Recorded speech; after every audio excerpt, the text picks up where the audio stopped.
You wanted more. So you built more. You achieved more. You optimized, restructured, upgraded. You became, by every measurable standard, more. And you're still not done. Not because you haven't arrived, because you cannot stop. Think about the last time you finished something. A project, a course, a goal you'd circled on the calendar for months. There was a moment, brief and almost embarrassing in its brevity, where it felt like enough. And then, almost before the feeling could settle, something shifted.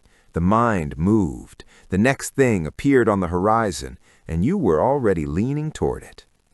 You told yourself that was ambition, that it was drive, that people like you don't rest, not because you can't, but because you won't. Because rest is for people who've already done enough, and you are not yet one of them. But here's the question no productivity system has ever asked you. What if the drive itself is the symptom? We live in the age of the micro-credential, the digital badge, the certificate you display not on a wall, but in a LinkedIn banner stacked beside 7 others like merit badges on a sash. Each one arrived with a dopamine spike, the notification, the congratulations, the brief warm sensation of having become slightly more than you were yesterday. And each one faded within days, sometimes hours, leaving you already scanning for the next course, the next qualification, the next proof. Psychologists have a name for what happens at the moment of arrival. They call it the arrival fallacy. The mistaken belief that reaching a destination will finally produce the stability you've been chasing. The promotion, the apartment, the number in the account, the title on the business card. You believed with genuine conviction that that one would be the one that anchored you, that once you had it, the low-frequency hum underneath everything would finally go quiet. It didn't. It never does. And yet the prescription remains identical. Do more, achieve more, become more. The treadmill does not ask whether you are getting anywhere. It only asks whether you are still moving. Here is what is actually happening beneath the doing. The relentless accumulation of achievements is not ambition in its truest form. It is anxiety wearing ambition's clothes. It is the self in constant motion because the self has learned, somewhere, early, in ways it may not be able to name, that stillness is dangerous, that to stop is to be found insufficient, that the moment you are no longer producing, no longer growing, no longer optimizing, you will be revealed as exactly what you secretly fear you are, not enough. And so you keep moving, you keep adding, you keep stacking credentials on credentials, goals on goals, mornings on mornings, each one a small act of proof against an accusation no one has made out loud. Erich Fromm saw this decades ago. He wrote that modern human beings are so afraid of being, simply being, that they have constructed an entire civilization around having and doing as substitutes. The market rewarded it, the culture sanctified it, and you inherited it so completely that it no longer feels like a choice. It feels like your personality. But what if it isn't? What if beneath the packed calendar, the completed checklists, the relentless forward motion, what if beneath all of it there is something that has been waiting, quietly, with extraordinary patience, for you to stop long enough to notice it? This video is not about doing less. It is not a prescription for slow living or a rebuke of ambition. It is about something far more unsettling, the possibility that you have been mistaking movement for meaning, and that the life you are actually looking for cannot be reached by running faster. It can only be found by standing still long enough to ask what you are running from. Here is a test. Not a difficult one. No preparation required, no app to download, no framework to learn. Simply this. Sit down, put the phone face down, close every tab, and do nothing for 5 minutes. No podcast, no journaling, no productive reflection, nothing. See how long it takes before the discomfort arrives. For most people, it is not long, 30 seconds, sometimes less. A restlessness begins at the edges, a faint but insistent pressure, like a sound just below hearing. The hand moves toward the phone before the mind has issued the instruction. The body, trained by years of stimulus and response, begins to negotiate. Surely there is something useful I could be doing right now. Researchers studying the modern workforce have found something that would have seemed absurd to previous generations. People in 2026 struggle more with boredom than with burnout. They will accept exhaustion, will wear it, in fact, as a badge of seriousness, but they cannot tolerate 5 unscheduled minutes. Silence has become, for the optimized mind, a kind of existential threat, not because nothing is happening, because they might be. The philosophical tradition has a word for what you are avoiding. The existentialists called it the void, not as a dramatic flourish, but as a precise description of what becomes visible when all external noise is removed. It is the underlying question that constant motion is specifically designed to drown out. Who am I when I am not producing anything? Camus understood it. Pascal understood it 3 centuries before him, writing that all of humanity's problems stem from the inability to sit quietly in a room alone. Not from poverty, not from war, not from injustice, from the terror of interior silence, from the suspicion that if you stopped performing your life for long enough, you might look inward and find something you cannot name, something unfinished and unresolved, something that no credential will satisfy. And so the scrolling begins, the calendar fills, the podcast plays the moment the car door closes. Every gap, every commute, every cue, every 30-second wait is colonized by content, because content is the one thing guaranteed to keep the void at bay. You are not addicted to your phone. You are addicted to the noise it makes. The phone is just the latest instrument. The void was always there. But why? Where does the fear come from? Carl Jung spent his life circling this question. He argued that the modern self has been so thoroughly constructed for external performance, for social legibility, for productivity, for the approval of others, that it has lost contact with what he called the inner life, the part of you that exists beneath the resume, beneath the self-narrated identity, beneath the person you have spent years carefully assembling for the world to see. Jung called the performed self the persona, the mask, and he was unambiguous about what happens when the mask is never removed. The person behind it begins to forget it is a mask at all. The doing becomes the being. The output becomes the identity. And when the output slows through illness, loss, age, or simply a quiet Sunday afternoon, the self experiences something close to dissolution. If I am not achieving, who am I? This is not a philosophical question for most people. It is a visceral panic. And the culture does not help.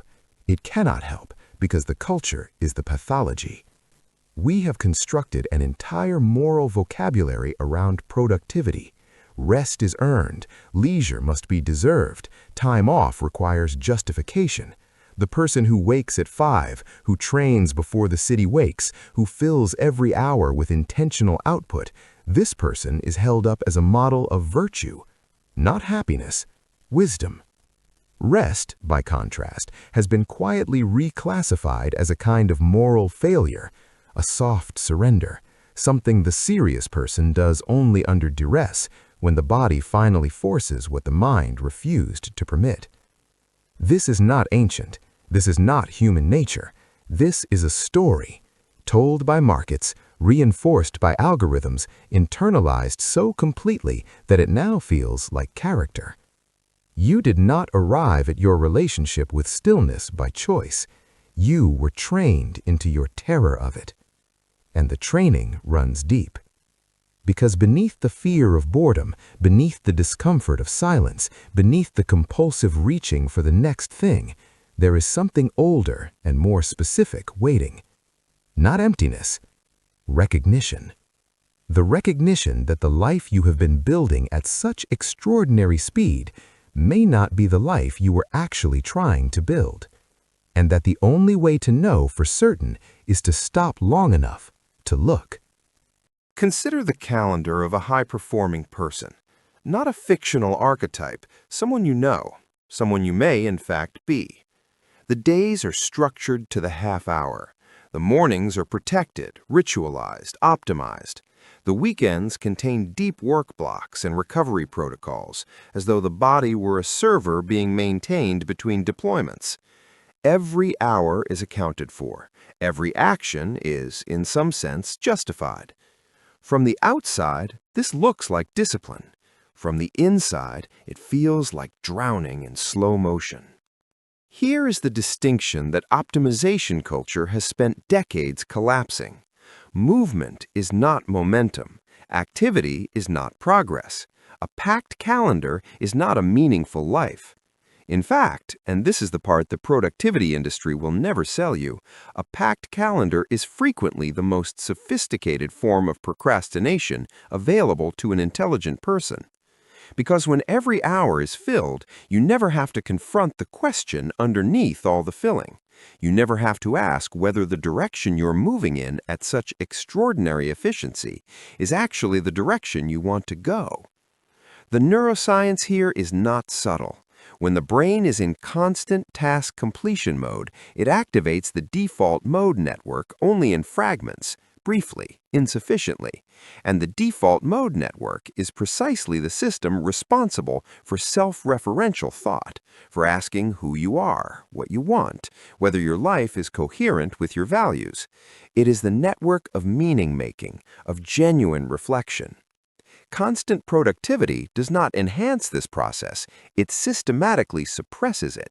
You are not thinking more clearly because you are doing more. You are neurologically thinking less clearly about the things that matter most because you have left no architecture in the day for that kind of thinking to occur.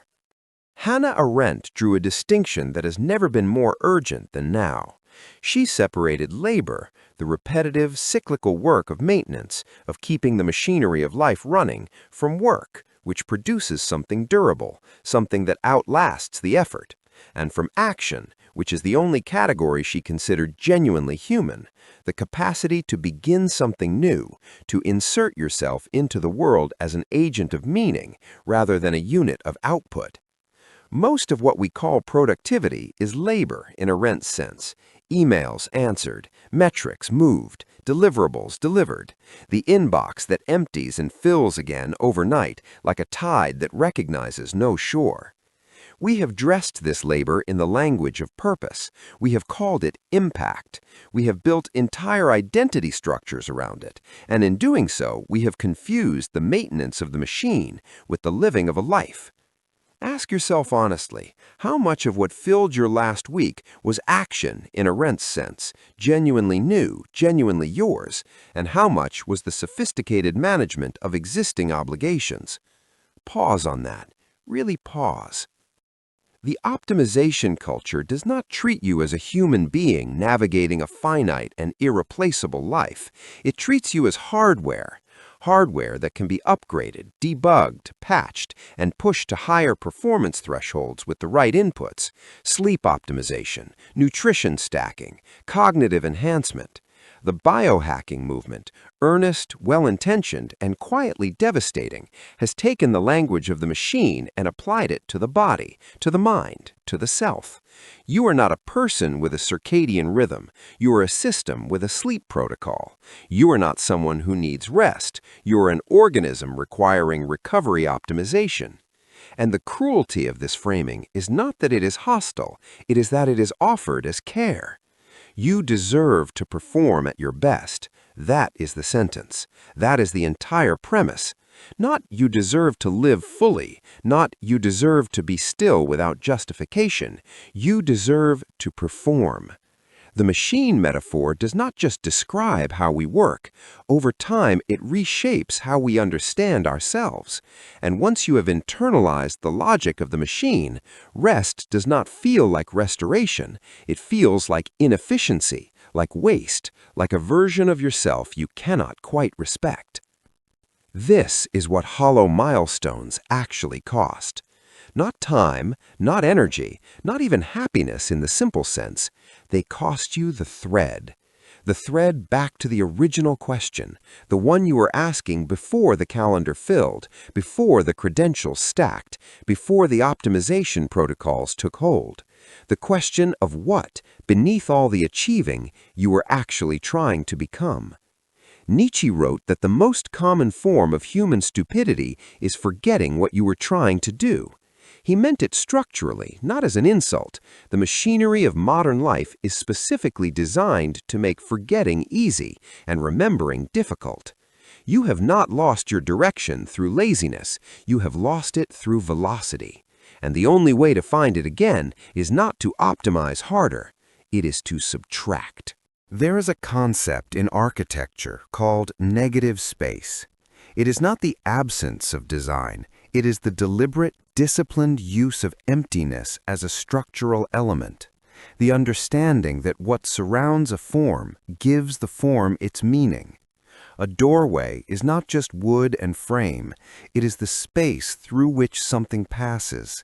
A window is not glass. It is the invitation of light into darkness.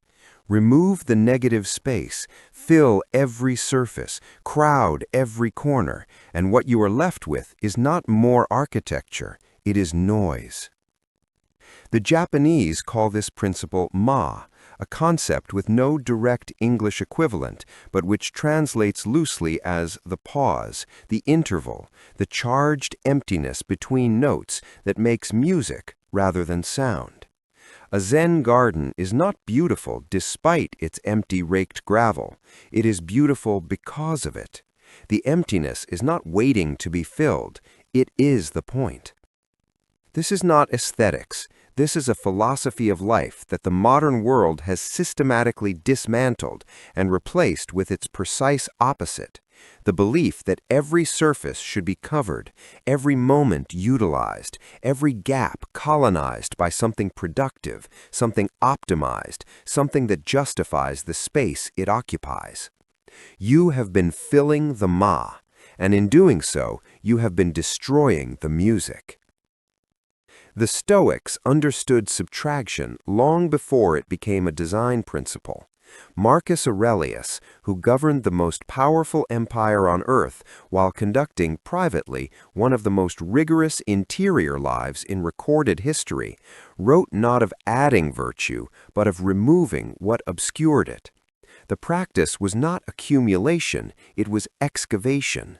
Strip away the false desires, the borrowed opinions, the external validations, and what remains is not emptiness. What remains is the self that was always there, waiting beneath the noise. Seneca was more direct. "It is not that I have little time," he wrote, "but that I waste much." He was not speaking of inefficiency in the modern sense. He was speaking of the squandering of interior life on things that do not deserve it, on anxiety about reputation, on the endless management of how one appears, on the frantic accumulation of what he called the furniture of a life, rather than the living of one. 2,000 years separate Seneca from your calendar notification reminding you to complete your weekly review. The diagnosis has not changed. But subtraction in practice is not passive. This is the counterintuitive truth that makes it so difficult. Adding is easy. Adding feels like progress. Adding has a visible result, another line on the resume, another item crossed from the list, another quantifiable unit of forward motion. The culture rewards it immediately and unambiguously. Subtracting requires something far more demanding, discernment, the capacity to look at what you have accumulated, commitments, identities, relationships, beliefs about who you must be, and ask with genuine ruthlessness which of these are yours and which are simply things you picked up because the path was moving and you were moving with it. Stop here for a moment. Think of one thing in your life, one obligation, one self-image, one goal that you are still carrying, not because you chose it, but because you have simply never stopped to put it down. You know what it is. You have always known. The question has never been identification. The question has always been permission. Alan Watts spent his life translating Eastern philosophy for a Western mind that had forgotten how to be still, and he returned again and again to the same observation, that Western culture had confused the symbol for the thing, money for wealth, credentials for knowledge, busyness for purpose, the map for the territory. We have become, he argued, so absorbed in the representation of life, in the metrics, the milestones, the measurable markers of a life being lived correctly, that we have lost contact with the actual texture of living, the warmth of an unhurried morning, the quality of attention in a real conversation, the strange, irreducible satisfaction of doing something slowly for no reason other than that it deserves to be done slowly. These things cannot be optimized, they can only be allowed, and allowing them requires the one thing the productivity machine cannot commodify, the willingness to do less on purpose without apology. This is the shift the script has been building toward, not a technique, not a framework, not a new system to layer over the existing systems, a different question entirely. Not, how do I do this better, but does this deserve to be done at all? When you begin subtracting from that question, when you begin letting things fall away that were never truly yours, something unexpected happens. The noise does not simply decrease.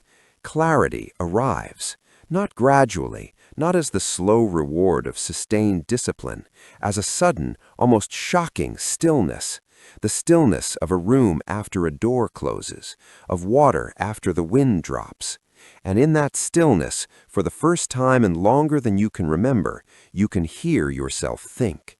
Not the performed version of your thoughts, not the curated self-narrative, not the voice that lists and justifies and optimizes. The other voice, the quieter one, the one that has been waiting, with extraordinary patience, for the noise to stop. There is a moment that comes after the subtracting, after the calendar has been cleared of what was never truly yours, after the credentials have been examined and some quietly set down, after the noise has been reduced, not to nothing, but to something manageable, something honest, after you have sat, for the first time in years, in a silence that you did not immediately flee. The moment is not dramatic. Literature has done it a disservice by insisting it should be. It does not arrive as revelation. It does not feel like enlightenment.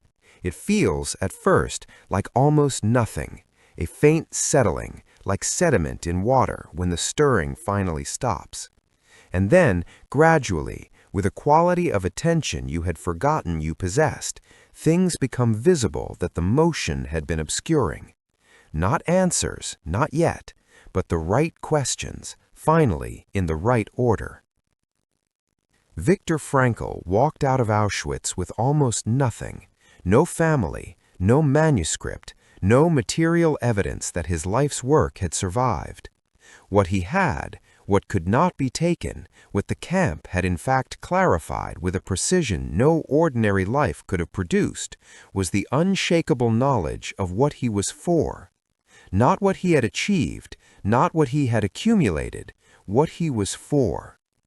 He called it meaning, and he was careful always to distinguish it from happiness, from success, from the feeling of progress. Meaning, he argued, is not something you construct through accumulation. It is something you discover, in suffering, in love, in the gap between what you expected your life to be and what it has actually asked of you. The person who is always moving, always adding, always optimizing, this person is not building meaning. They are building insulation against the conditions in which meaning becomes visible. You cannot find what you are for while you are moving too fast to feel anything. The Vedic tradition understood this with a precision that Western productivity culture has spent centuries trying to disprove. In the Bhagavad Gita, Krishna does not counsel Arjuna to optimize his output on the battlefield. He counsels him to act without attachment to results, to move through the world fully, deliberately, but without making the outcome the measure of the self. The Sanskrit term is Nishkama Karma, desireless action, action performed for its own intrinsic quality rather than for what it produces. This is not passivity. It is the opposite of passivity. It is the most radical form of presence available to a human being, to do what you do completely, without the constant background negotiation with the future, without the relentless monitoring of whether this action is moving you closer to the version of yourself you have decided you need to become. To act and then release, to build and then release, to achieve and let the achievement be complete in itself rather than merely a platform for the next. This is not a philosophy for the complacent. It is a philosophy for the courageous, because it requires you to locate your worth somewhere the market cannot measure. Genuine evolution, not the kind tracked in dashboards and annual reviews, but the kind that actually transforms the interior life, does not announce itself with credentials. It does not arrive on a schedule. It does not respond to optimization. It happens in the quality of your attention during an ordinary Tuesday, in the way you listen to someone you love without already composing your response, in the moment you recognize, without panic, that you do not need to justify your presence in the world through output. It happens when you stop performing your life and begin simply to live it. Kierkegaard wrote that the most common form of despair is not knowing you are in despair, the quiet, well-furnished, productively occupied despair of a person who has arranged their life so completely around motion that the question of whether the motion means anything never has time to surface. That despair does not feel like suffering. It feels like a full calendar. It feels like momentum. It feels, from the inside, almost indistinguishable from purpose. Almost. But you have felt the difference. That is why you are here. Somewhere beneath the achieving, beneath the stacking and optimizing and relentless forward motion, there has been a small, persistent signal, not loud enough to stop you, not dramatic enough to constitute a crisis, just a quiet, recurring frequency. This is not it. Not a rejection of everything you have built, not an indictment of ambition itself. Just an honest interior report from the part of you that has not been fooled. This is not the thing you were actually looking for. The life that is worth building is not faster than this one. It is not more credentialed, more optimized, more efficiently structured. It does not wait for you at the end of the next achievement or the one after that. It is available only here, only now. Only in the willingness to stop, fully, without apology, without the safety net of the next goal, and ask the question you have been outrunning for years. Not what more can I become, but what, stripped of all the noise, am I already? Sit with that, not as an exercise, not as a productivity practice, as the beginning of the only project that has ever actually mattered.